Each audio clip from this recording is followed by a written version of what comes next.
Hey Zwifters, I'm Simon Schofield, this is Leah Thorvilson, this is Tanja Erith. This is a special edition of the Zwiftcast from Girona in celebration of Women's Week. Coming up on this episode, a real insight into life as a pro rider as Academy winners Leah and Tanja settle into their new training base in Spain. We're in Girona's coolest cafe for chat about racing, training, women's cycling and cheese. Would you like some cheese? I'd love some cheese. I love cheese. Well, hello you two. This is Girona. It's such a great place. It's about my fourth or fifth time. You've been now installed for what, 2 weeks I think? Do you love it yet? I do. I really love it. I think this is the first place in all of my traveling abroad that I've thought, wow, I could stay here. Yeah. I could stay here permanently. And I mean, that's not in my plan right now, but I think it's small, it's easy to navigate, you can get out of the city quickly, it's nice for cycling. This is, in case you're wondering, this is La Fabrica, which is like a cool coffee shop run by an ex-cyclist, Christian Meyer. He's got a number of businesses here. This is one of them. We were here for a coffee earlier on this morning. Tanja, what do you make of this place? You're a European, so it's maybe a bit less different for you than it is for Leah. The place is just beautiful, and I've never lived in like an old city. It's a lovely place and it's small. I'm from a really small village, so cities kind of scare me, and this is just the perfect size to feel comfy. It is a small place. It's like a central historic core, which is tiny. You can walk around it in like 5 or 10 minutes, and then there's a more modern city which kind of rings it. But everybody who comes to Girona probably comes for the old town, which is a great place, and now home to Leah and Tanja. So I thought it'd be a good idea to find out a bit more about everyday life as a pro cyclist in Girona. Welcome to our apartment. Do you like that? This is our flat. Bikes and bike equipment, that's kind of where we store all of our things. Here we have our TV when we'll do some Zwifting later on. Right over here in the window so we can open it up and get some fresh air and ventilation. And we have a nice view over here of the street and a nice our neighbor Tess. Our friend actually lives right across the way there. A lot of action here in the evenings. We can see there's quite a few people out even right now, but it really gets kind of loud with groups of folks walking through there. It's nice. It's that feel for Spanish life. And then we have our kitchen space over here. We have we call them our family dinners over at this table here. We eat a lot, we're cyclists, so. Let's see what's in your fridge. Hi, Alexis. Hi. There's 5 kilos of Parmesan. Yeah. 12% beer? I don't know whose that is. Yeah. Those are mine. Good Well, old my, delirium. This is a staple. This is a staple. Yes. Got some vegetables. So how often does this fridge get stacked up, Leah? It's impossible to keep it full, isn't it? I think I go to the store every day. I think we do, yeah. Because you always, as far as like, there's things you keep, like your almond milk, and we've always got a stash of bananas, avocados, mangoes. They have the best mangoes ever here. It's not like in the US where, you go and buy like pounds of meat, because there's a butcher 200 meters down the road. Yeah. So you can kind of get things as you need it. And then, we have a small market and have become friends with the owners. So you just go in there, have a nice conversation with them, and get whatever you need for the day. But I feel like one, if not all of us, are at the store every day for something. So it gets. Do you cook every day? Yeah. I mean, yeah. I think because you were here and because my sister was here over the weekend, which I'm going to blame that beer on her as well. But we've been out a few times, but otherwise. Before then, I think I'd only gone out to dinner in the first days that we were here. We like cooking at home, and restaurants don't open until 8:30, so usually I prefer to eat dinner a little bit earlier. There is a girl on the Ale Cipollini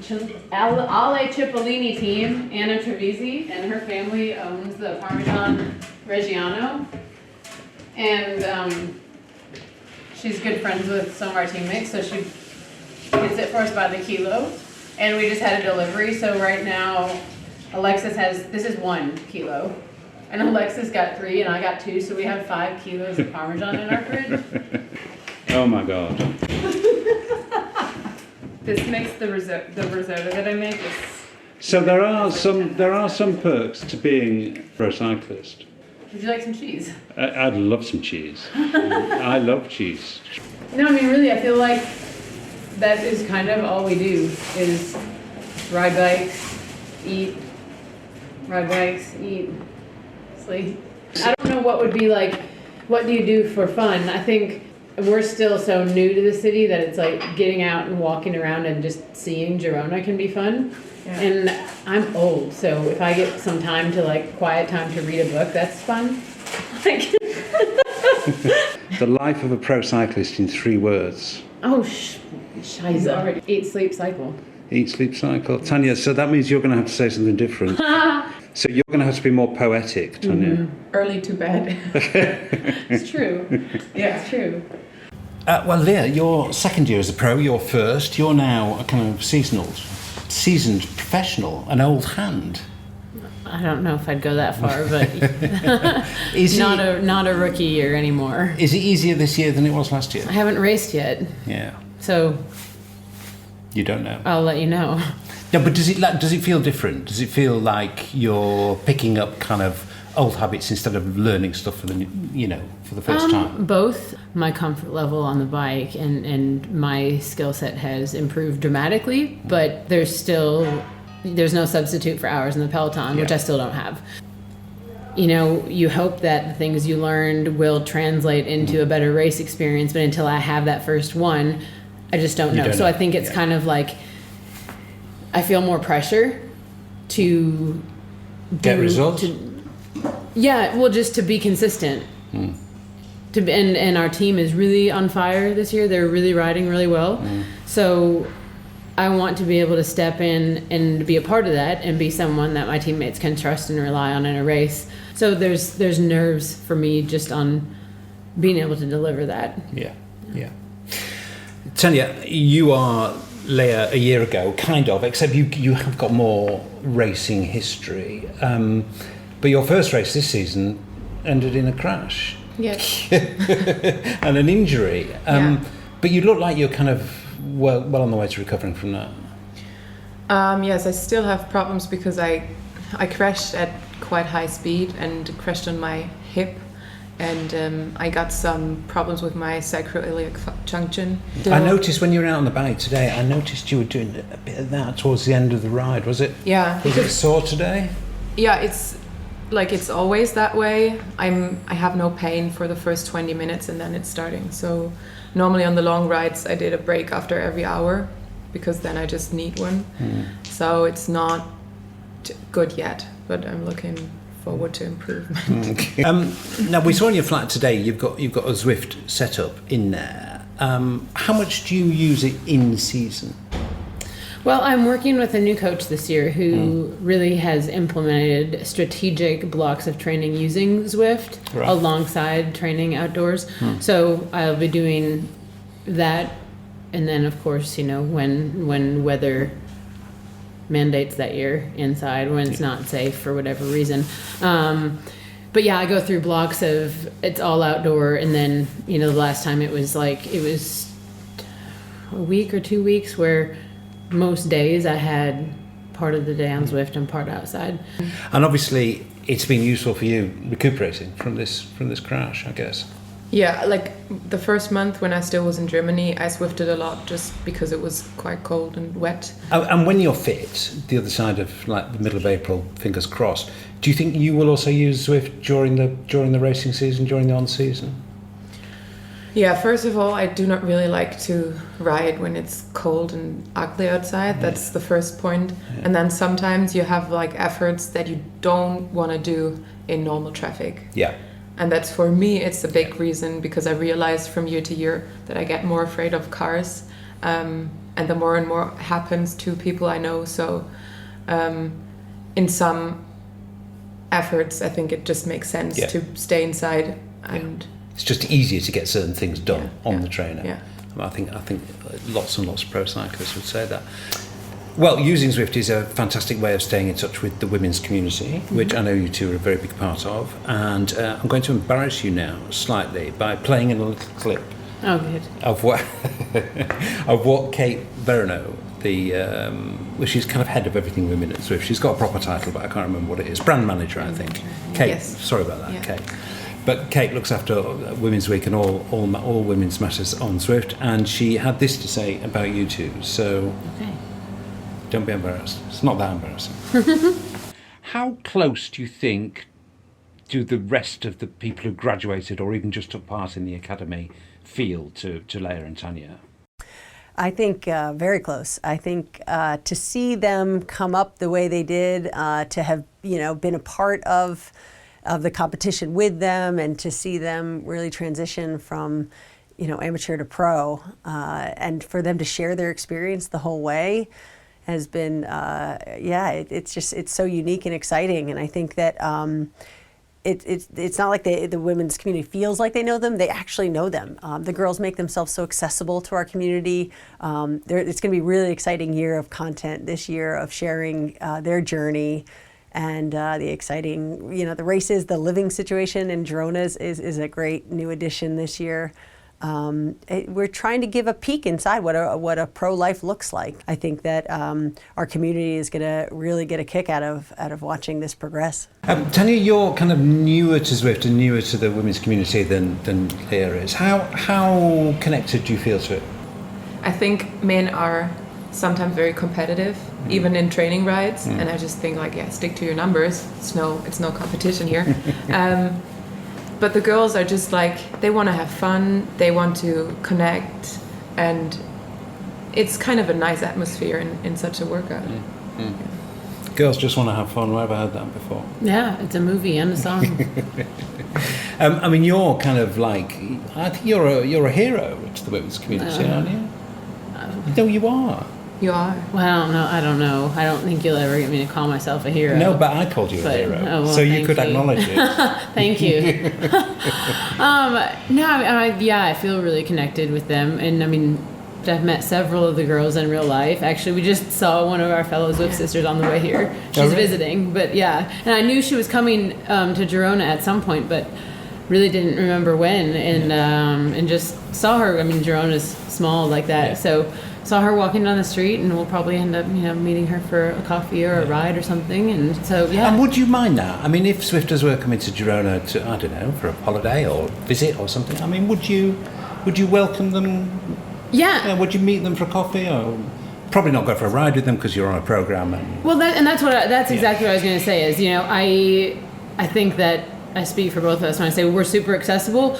We are also on a routine. Yeah. It seems like people will come here on vacation, and even though it's all you have to do is ride, but we're on our schedule is pretty set, even though it's eat, sleep, bike, repeat. It's what we have, where we have to ride, what kind of rides we have to do. Yeah, you're doing your job. Right. Yeah. So, I would encourage anyone, if they were coming, for sure, reach out and maybe we can grab a coffee, or maybe if it's an easy spin day, then it works out together. I think we welcome that. We won't always be able to accommodate it, but we welcome it. So, yeah.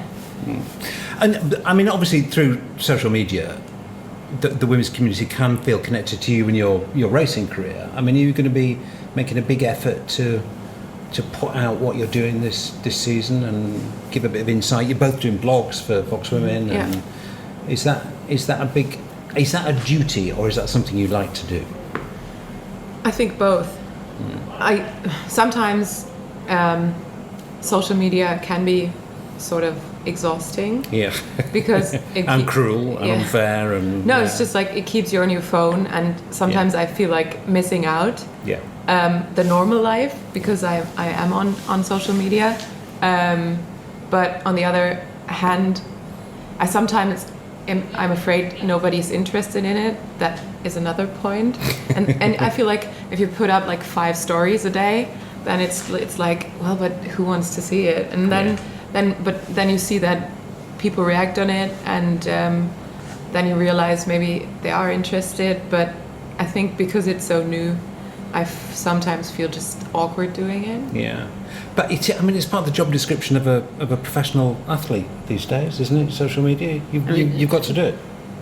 I think, sort of an unwritten job expectation. I mean, no one's saying like you have to post this many posts or you have to do, but it's encouraged especially I think for women's cycling. You know, everything, there's a massive push and movement in a lot of races that are stepping up to the plate and getting equality as far as the pay and things like that. And for those things, whether you like it or not, exposure matters. So you've got to do it, really. I mean, it's kind of a duty to women's cycling as much as a duty to Zwift or a duty to sponsors or... Sure. Yeah, I mean, I think that's a very good way of looking at it. Social media around women's racing and cycling is very active. And one person who's involved in that is Abby Mickey. Abby Mickey writes for Vox Women. She also does a podcast for Vox Women. And I thought it'd be really useful to talk to Abby and get a view on whether she thought these two, the Zwift girls,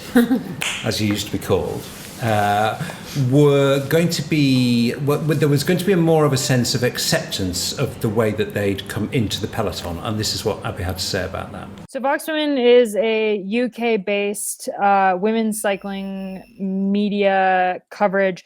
We have everything from blogs by the riders themselves, the Zwift Academy winners, both of them, Leah and also Tanja. We also have videos that are interviews and race coverage and all that good stuff. So really, it's just like voxwomen.com is just a hub for women's cycling. It's a way to like feel really connected with the women in the peloton and their point of view of a lot of things. Most unfortunately, my microphone made me sound like a Dalek. So this is me asking Abby whether she thinks the pro peloton has grown more accepting of the route into cycling taken by Leah and Tanja. I think more so than last year, the women of the peloton are accepting of it. I think last year it was a little bit of just from like the chatter in the peloton, it was kind of like, oh, like there are girls who have been working years and years and years to work their way up to one of those contracts, and that somebody can just come in having never done a bike race and be strong on a trainer like that. Some girls were like, oh, it's not fair. But I mean, now that it's in the second year, and especially after watching Leah like fight tooth and nail last year to make herself part of the peloton, I think that people are a lot more accepting of it and a lot more appreciative of what Zwift is doing for the women's peloton and what it means for women who, you know, dream of being a pro cyclist. For women's cycling, it's cool because a lot of women get into the sport later, and having Zwift Academy, it just opens up a whole nother option for women who are working full-time jobs, who maybe are really, really strong. And we live in a day and age where you can follow your dream, and it's not impossible to do something that makes you happy and, you know, throw what would have been normal life out the window. So I mean, I think the Zwift Academy is really cool. I'm impressed by both of the girls that have won it. Abby seemed to think there that the resistance was breaking down. And again, not to kind of flatter you, or maybe I am flattering you, but I think that was because last year you kind of proved yourself as an incredibly determined rider, apart from anything else. I am determined. You are very determined. No, I mean, you really are. And but do you think that the peloton is now accepting you for being more than a Zwift? I hate to use that kind of as a derogatory term. It's not, because it's just the way you came into the sport. But do you think they've kind of got over that a bit now, the ones who might not have liked it? I think Tanya's first race, because you talked about the crash, but she also won 2 intermediate sprints before she crashed. Yeah. So I think her one race, oh, sorry, she won one. She was second in the other. Still, to score in, I mean, right up with, just be there with the experienced pro riders. I think that single race may have given more credibility to Zwift Academy than my entire season. Yeah, no, I mean, really, but just saying, if someone was going to criticize it, and if they wanted to, like, I'm glad that there's support, and I think if there's negativity about it, there's far more positivity in the peloton than there is negativity. But I think that something like that is going to silence the people who want to say that it's not. Yeah, results work. And I think to kind of shut the rattle of people who... Yeah. Tanja, do you think you might get a slightly easier ride than the parts of the peloton gave Leah last year? I mean, I think probably for two reasons. One, you have kind of been that kind of icebreaker. I mean, you have smashed your way through icebergs and things without overstretching the analogy. But I mean, you come into it with more racing experience than Leah had. Do you expect to get any resistance, or do you think the kind of job of the Zwift girls can actually ride a bike and do races and do what pros do? Do you think that job's been done now? Well, first of all, I'm really happy to be the second one because I think Leah did a great job in that, and kind of helps me now this year because I can ask her questions, and I'm not the first one. Everyone sort of knows how Zwift Academy works, and Does she ask you lots of questions? Are you auntie? sometimes. Are you auntie or mother or big sister or I'm mom. peer? I'm mom. Yesterday she was even baking in my room. Is that true? Yeah. Yeah. Well, but in fact, I mean, I was vacuuming upstairs, and it was just like, I'm not going to vacuum my room in the hallway and then just like skip over your room because it's your room. And like, here's the vacuum. Could you do this? And our rooms aren't that big, so I was just like, do you want me to pass in here? I was sitting on my bed listening to music like a teenager, and she came in just like... Exactly. Yeah, that's true. Okay, well, I mean, it looks like to some extent the Academy has sort of come of age. I mean, it's produced two pro riders. So let's catch up with Kate and get her take on the health of the Zwift Academy program. Well, straight off the bat, we had 5 times the graduates in Zwift Academy this year. We had 530 graduates, so that's a huge boost from the 110 last year. Really fantastic. Just to see that many women come out, take the challenge, and that's a hard program. Launching a groundbreaking worldwide talent search to find the next pro rider for Canyon-SRAM racing. So it's a real test. So for that many women to come out and make the commitment to completing the full program was really impressive. Not everybody who enters probably wants to be a pro. It's actually about being part of a community, isn't it? Absolutely, and that's something that we discovered that first year. We built this talent ID competition, and instead of it, just turning into, this search for a pro, it turned into this just beautiful global women's community. It's great to have a big group here. They supported each other, they encouraged each other. It was a really incredible thing. I look at it as an outsider because I'm not part of that community, but I do see evidence that kind of relationships that seem to have been formed in that community persist actually way beyond the community. Is that right? Yeah, I think it's like any other academy or institution. When you go through something together, it makes you stronger. With every ride and with every workout, we're building more momentum with more ladies joining. And we had this great motto in Zwift Academy, strong on our own, fearless together.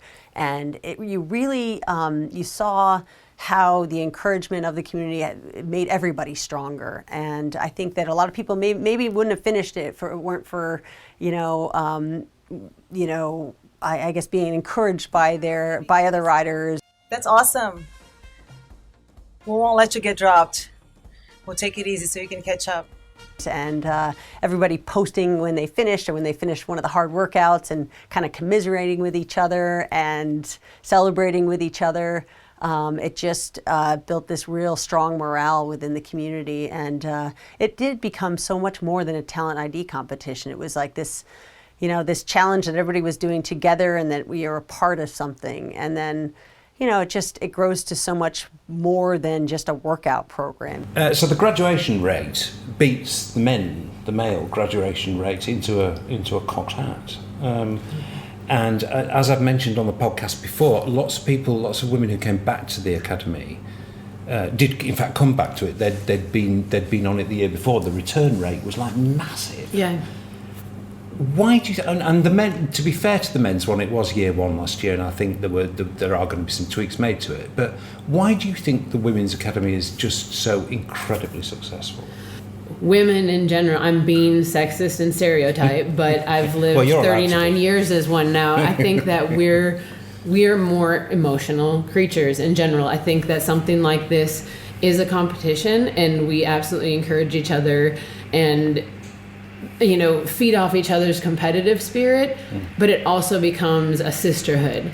There's women, I think I would say, of those returning participants, I'm sure there was a percentage that thought, oh, I was so close, maybe next year. But I think there was probably equal number who didn't think, that they had no chance, and they knew this year they had no chance as far as actually getting a pro contract, but they wanted those relationships. Yeah. Because it really is a strong community of women. And I think men are just different that way. Like, I think they're a little bit less likely to, want to go meet another men's Zwift Academy person in real life and have a coffee. Like, I'm not saying it's never happened, but I just think women are more that way. Being in Girona for the last couple of days, spending some time with both of you. I mean, it's a very programmed life. I was going to say, is it a lonely life? I don't think it's a lonely life because you've got lots of company and stuff. But do you feel very detached from the people back home? Does it feel like a different world, the world outside the pro cycling life now? Being here, sort of. Yeah. And I think mostly because of feeling so fully integrated in it here. Like, I was never settled in one place last year. Yeah. I was here for 4 weeks. I was home for 4 weeks. I was here for 6 weeks. Yeah. So I didn't feel like I was never making a place a home. Like, of course, there's things that I miss, but I'm not counting the days. I don't feel homesick. Yeah. I'm comfortable here. Yeah. So yeah. Homesick for you? I mean, Germany's closer than Little Rock, Arkansas, obviously. I mean, could you go back? But it's not actually the physical thing, is it? I think it's the psychological commitment to the life of a pro bike racer in Girona. For me, nothing changed so much because the place where I grew up was like 400 kilometers away from the place where I studied, and I never felt comfortable in that place where I studied. People who know me know. And it was a 6-hour train ride back home, and now it's like a 2-hour flight, so that didn't really change. And I had the contact to my parents. My sister was only over the phone, and that stayed the same. And obviously there's like more ways than ever of keeping in touch with people. I mean, we were just talking about social media. I'm sure friends and family track your progress on social media as much as they do even my uncles voice calls from you. And there are multiple ways of staying in touch these days, as we know, and one of them actually is Zwift. And two sisters on completely opposite sides of the world do use Zwift as a means of keeping a connection going. So let's hear their story. Well, welcome to the Zwiftcast to Amy and to Jenny. Hello, you two. Hi. Hello, Simon. And okay, so the reason we've got you on is because Amy is in Sydney, Australia, and Jenny is in New Hampshire, USA, and in the manner of one of those sisterly chats that I never, ever, ever have with my sister. She rings me up and I say, "What's wrong?" But I gather sisters do talk to each other. You two are sisters, and you not only talk to each other a lot, but you talk to each other on Zwift whilst riding. Amy, tell me some more. How does this work? We hop on Discord. We hop on there and we decide what route we're going to go, what group ride or race we're going to do, and we chat the whole way. We encourage each other if it's a race, or basically just digest what's going on in our lives and work it all out.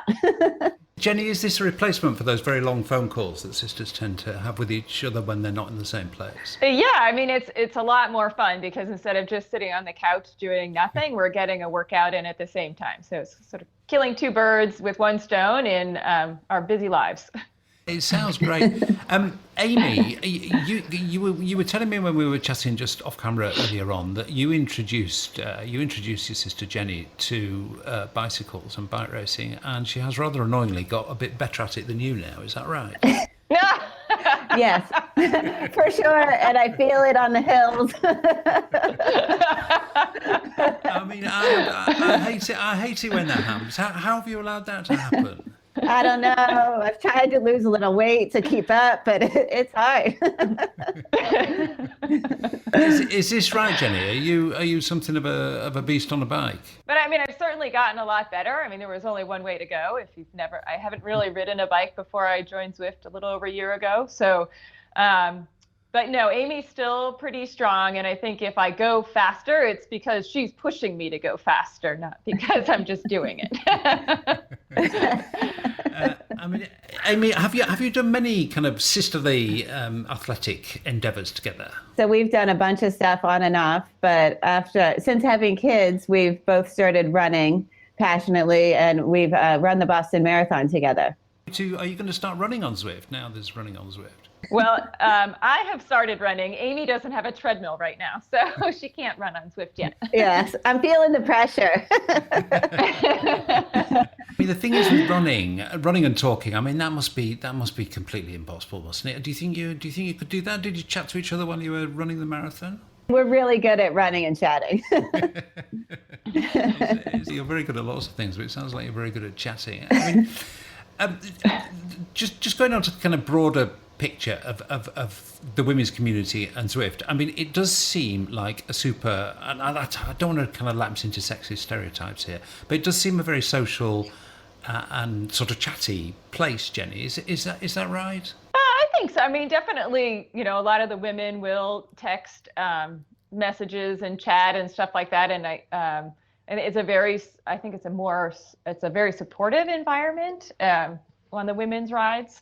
Because you'll see women just spontaneously drop back and pick people up and bring them back up to the group and that sort of thing. So yeah, it's definitely social and chatty. One thing about the Zwift women's community is it sort of feels like it's smaller than it ought to be, really. I mean, Jenny, do you try and kind of recruit friends to it? I recently did recruit someone to it. I don't know if she's going to do it or not. She sent me a message. What was the name of that program again? Living in New England, the winters are long, and so having something to do indoors when it's icy outside it can be really helpful. So, yeah. So I definitely try to recruit friends. Yeah. Well, that's very, very, very good work, Amy. I know there's a terrific Australian and a terrific Australian women's community in Australia because I've had the privilege of meeting some of the people. I mean, is it growing there? Do you think? I think, yes, definitely growing. And I think it's really supported when they have the Rafa meetups. It's incredible to go to those. You've been riding with people all year. You show up and you're like, oh my gosh, there are all these really fit people here. And it's just a great community. But it's fantastic to see two sisters on literally, I mean, the either side of the world, keeping up on Zwift. A pleasure to talk to both of you. Thank you very much indeed. Thanks. Oh, thank you so much, Simon.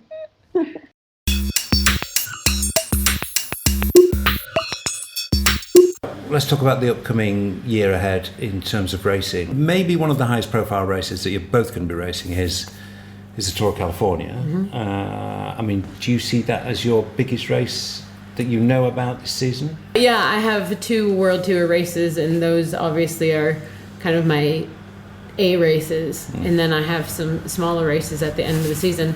And I think Tour of California, between being a World Tour level race and then being the only team event that I'll get to have in my home country. People, when are you going to race here? And I don't think, California is quite a ways from Arkansas, so I don't expect to have a lot of people there, but I may have some people there, and they'll be able to access it on television, which you can't, even if things are on television here, a lot of it you can't get in the US. Yeah, and even if it's live streamed, a lot of times there's what's it called when it's blocked, so you can't. So I think it's kind of special for me in that way. It's mid-season, or for me, really, it's going to be my second race, so it's early season feel to me. Yeah.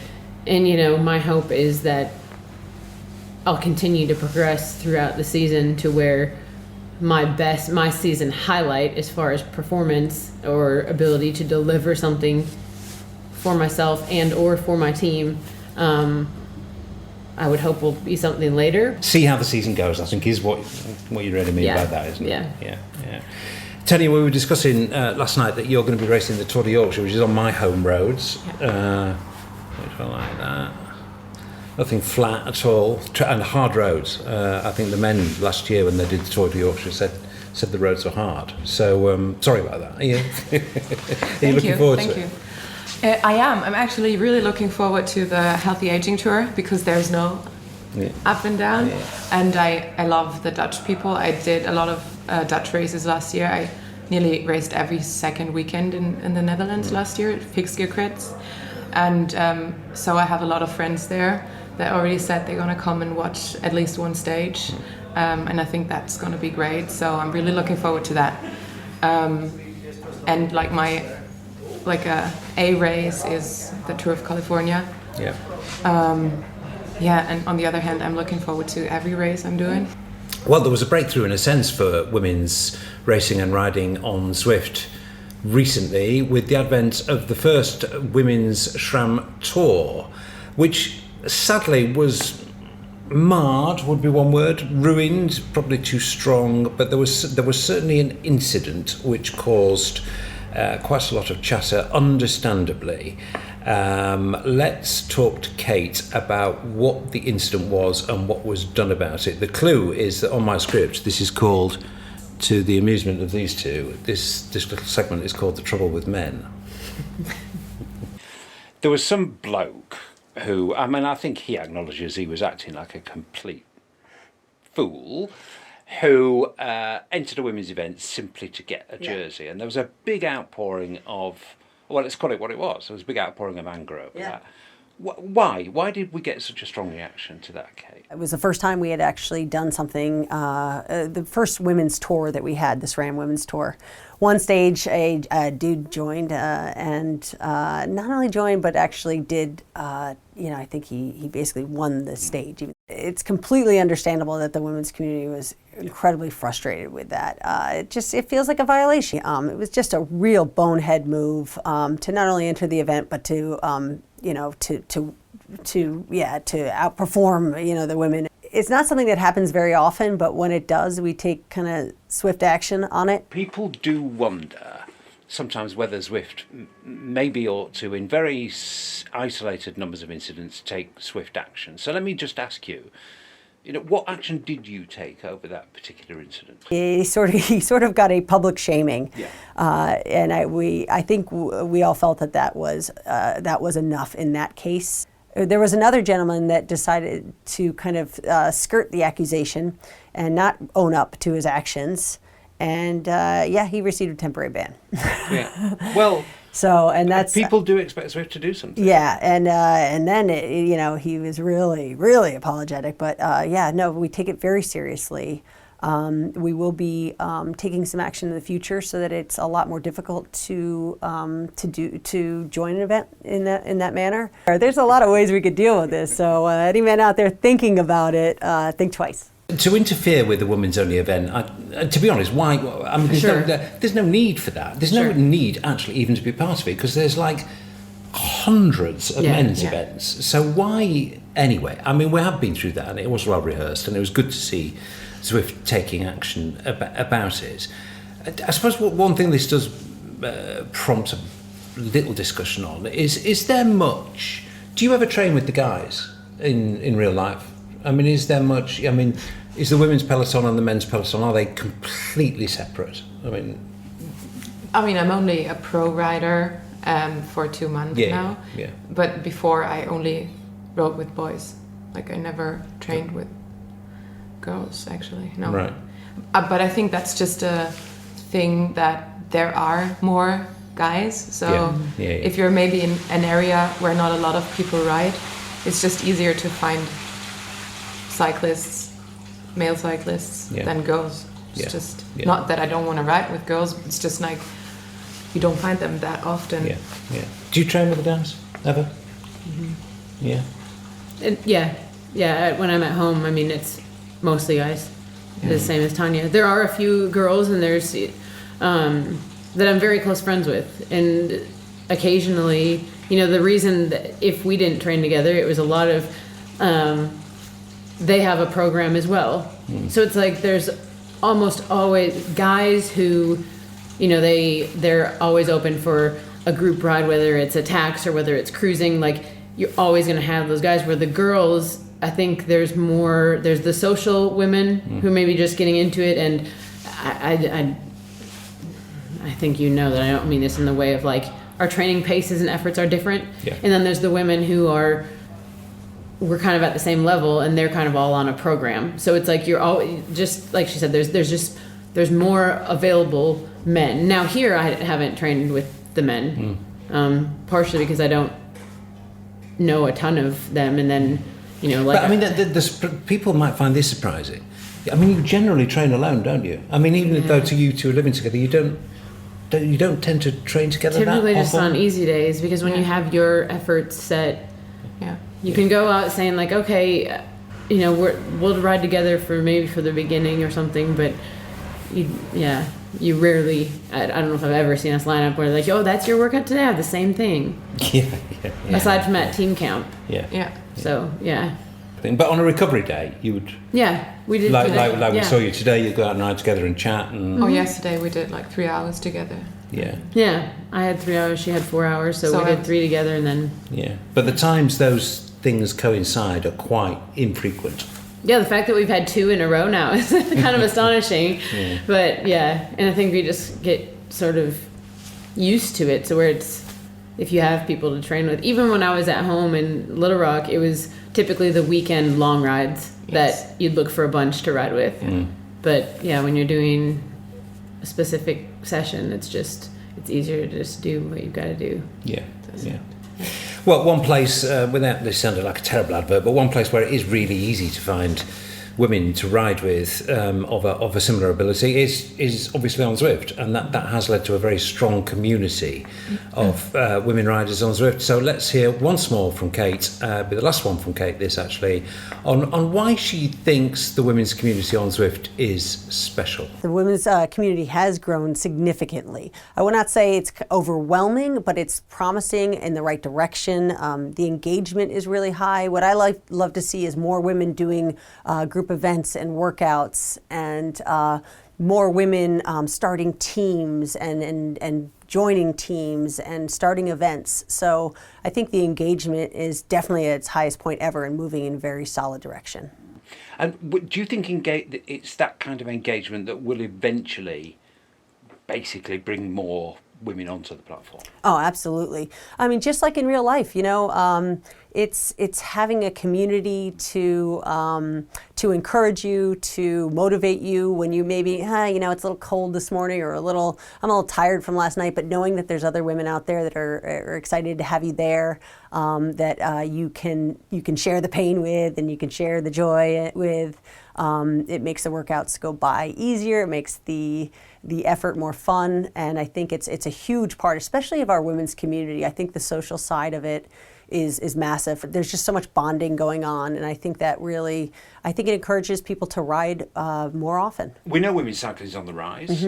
It's clearly strong on Zwift. Do you think Zwift can match in real life, or do you think Zwift could actually even improve in real life? And I'm talking about overall women's participation here. Yeah, I absolutely do. I think that there's so much opportunity in Zwift where we could reach a lot of women in a lot of ways. And I think that women especially will respond to the social side of Zwift and see the opportunity to get together on rides when that might be a little harder in real life. But, it's incredibly easy to ride with people all over the world. So I see women taking the opportunity to create the rides, to create the opportunity to create the events, to bring together women all around the world. So I think absolutely.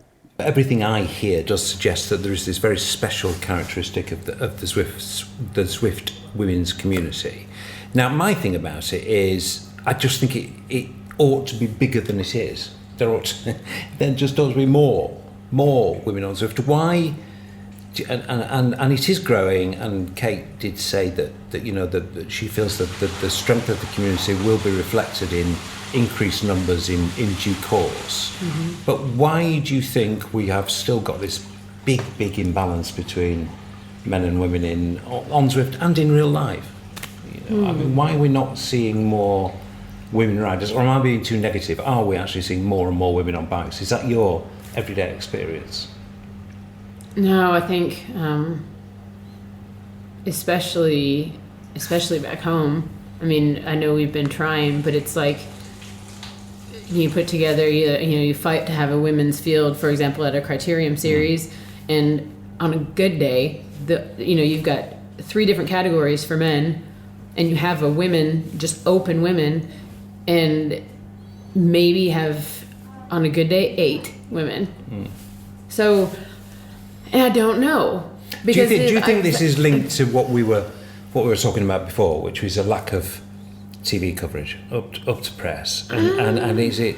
I think that's more for pros though, and for why. But is there a kind of role model effect where you see very strong, powerful women on TV winning races, and that's going to encourage more young women to think about taking up cycling as a competitive sport, or is that grossly oversimplistic?